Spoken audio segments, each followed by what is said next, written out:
सिलचर में पुलिस और प्रदर्शनकारियों की झड़प, पुलिस ने लाठीचार्ज कर उपद्रवियों को खदेड़ा, इलाके में तनाव के चलते भारी पुलिस बल तैनात। पश्चिम बंगाल के मुर्शिदाबाद के बाद असम के सिलचर में भी वक्फ कानून के विरोध में हिंसक प्रदर्शन, उग्र भीड़ का पुलिस पर पथराव। मुर्शिदाबाद में सुरक्षा सख्त, भारी संख्या में सेंट्रल फोर्सेस तैनात। हिंसा के बाद कलकत्ता हाईकोर्ट ने दिए थे केंद्रीय बलों की तैनाती के आदेश। मुर्शिदाबाद हिंसा के आरोपियों की धरपकड़ जारी, पुलिस ने अब तक 150 आरोपियों को गिरफ्तार किया। मुर्शिदाबाद हिंसा पर जंगीपुर के एसपी बोले, हालात पहले से बेहतर, लोग अफवाहों पर ध्यान न दें। कई लोगों की गिरफ्तारी हुई है, बाकी के उपद्रवी भी जल्दी पकड़े जाएंगे। ममता सरकार के मंत्री फिरहाद हकीम बोले, हिंसा कहीं भी हो उस पर राजनीति ठीक नहीं। इस घटना में हिंदू और मुसलमान दोनों को नुकसान हुआ, हमें अपनी पुलिस पर भरोसा। पश्चिम बंगाल सरकार के मंत्री सिद्दीकुल्ला चौधरी का बड़ा बयान, कहा लोग बीएसएफ की गोली से मारे गए, जांच होगी तो सच सामने आ जाएगा। ममता के मंत्री सिद्दीकुल्ला चौधरी बोले, हमारा प्रदर्शन लोगों को जागरूक करने के लिए, प्रोपेगेंडा फैलाकर ममता सरकार को बदनाम कर रही है बीजेपी। मुर्शिदाबाद हिंसा को लेकर सीएम योगी बोले, बंगाल में वक्फ के नाम पर हिंसा फैलाई जा रही है, हिंदुओं की निर्मम हत्या हुई, फिर भी ममता बनर्जी ने आवाज नहीं उठाई। सीएम योगी बोले, वक्फ कानून पर हिंसा भड़काई जा रही है, लोगों को डराया जा रहा है। सच तो यह है कि वक्फ के नाम पर लाखों एकड़ जमीन पर कब्जा हो रखा है। यूपी सीएम योगी आदित्यनाथ का विपक्ष पर निशाना, बोले विपक्ष दुष्प्रचार में माहिर, कोई ना कोई प्रोपेगेंडा चलाता रहता है। विपक्ष नहीं चाहता कि दलित और वंचित चैन से रहें। मुर्शिदाबाद हिंसा पर ओवैसी बोले, मैं पश्चिम बंगाल सरकार का प्रवक्ता नहीं, हमने हमेशा हिंसा की निंदा की है और करते रहेंगे। विरोध प्रदर्शन शांतिपूर्ण होना चाहिए। मुर्शिदाबाद हिंसा पर जेडीयू नेता केसी त्यागी बोले, ये घटना अचंभित और दुखी करने वाली, हिंसा से पूरा देश स्तब्ध है। मुर्शिदाबाद हिंसा पर आरजेडी सांसद मनोज झा बोले, हिंसा दुर्भाग्यपूर्ण है, शांतिपूर्ण तरीके से प्रतिरोध हो। बंगाल से बीजेपी सांसद ज्योतिर्मय सिंह महतो ने गृह मंत्री अमित शाह को चिट्ठी लिखी, बंगाल के चुनिंदा सीमावर्ती जिलों को एएफएसपीए के तहत अशांत क्षेत्र घोषित करने की मांग की। बीजेपी का मुर्शिदाबाद से हिंदुओं के पलायन का दावा, शुभेंदु अधिकारी ने शेयर किए पलायन के वीडियो। शुभेंदु अधिकारी बोले, 400 से ज्यादा हिंदुओं ने अपना घर छोड़ा, मुर्शिदाबाद के धुलियान से 400 लोगों का पलायन हुआ। मुर्शिदाबाद हिंसा के विरोध में शहीद दिवस मनाएगी बीजेपी, शमशेरगंज में मारे गए हिंदुओं की याद में काली पट्टी पहनेंगे बीजेपी कार्यकर्ता। वक्फ को लेकर कांग्रेस सांसद इमरान मसूद का भड़काऊ बयान, बोले हम 1 घंटे में इलाज करना जानते हैं, जिस दिन आ जाएंगे उस दिन इलाज कर देंगे।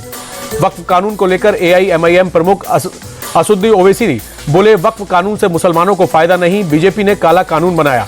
ओवैसी ने वक्फ कानून को असंवैधानिक बताया, बोले कानून असंवैधानिक है, संविधान के अनुच्छेद का उल्लंघन हुआ।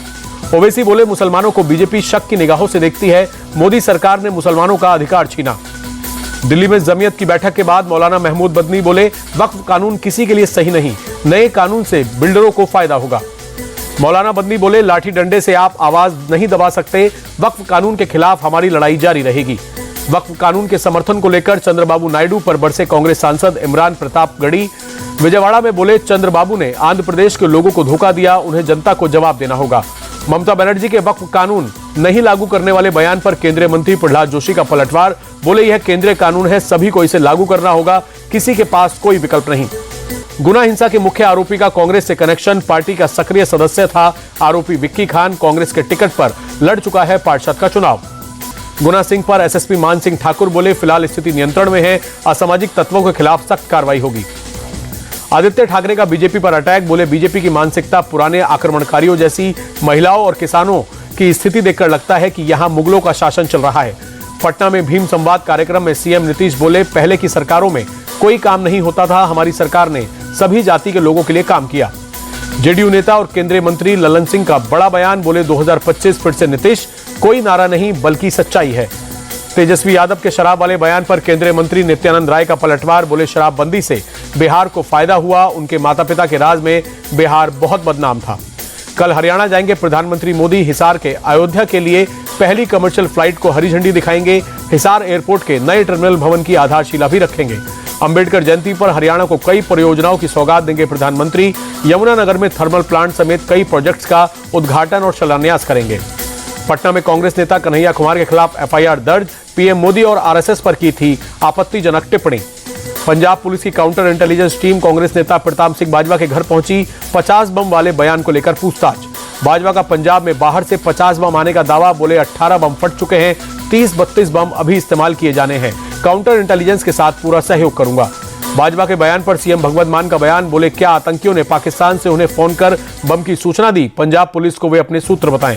वाराणसी में सपा नेता हरीश मिश्रा पर जानलेवा हमला, राणा सांगा पर रामजी लाल के बयान से नाराज था हमलावर, पुलिस ने केस दर्ज किया। किशतवाड़ में मारे गए आतंकियों के पास से एक राइफल, 2 AK-47 कारतूस और दवाइयां बरामद। दवाइयों पर पाकिस्तान और लाहौर लिखा हुआ है।